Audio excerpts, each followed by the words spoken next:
Good morning everyone, কেমন আছো সবাই? সকাল সকাল ঘুম থেকে উঠে চলে আসলাম বারান্দাতে, কিছুটা গাছের পরিচর্যা করে নিলাম।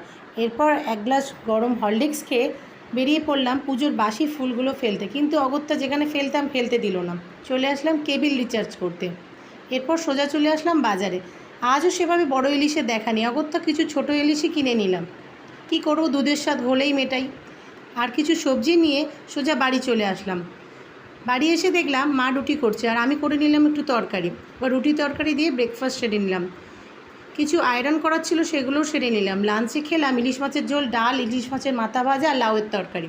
এরপর সন্ধেবেলা মন্দির থেকে আনা ধূপ মোমবাতি দিয়ে আরতি করে নিলাম। এরপর প্রতি শনিবারের মতোই লেবুটা চেঞ্জ করে নিলাম। কিছুই না, একটু বাটিতে একটু নুন, একটু ফিটকিরি গুঁড়ো আর লেবুটা দিয়ে শনিবার করে ঘরে যে কোনো কোণা রেখে দেবে। এতে অনেকটা পজিটিভ এনার্জি বাড়িতে থাকে, আর নজর দোষ থাকলেও কেটে যায়। ভালো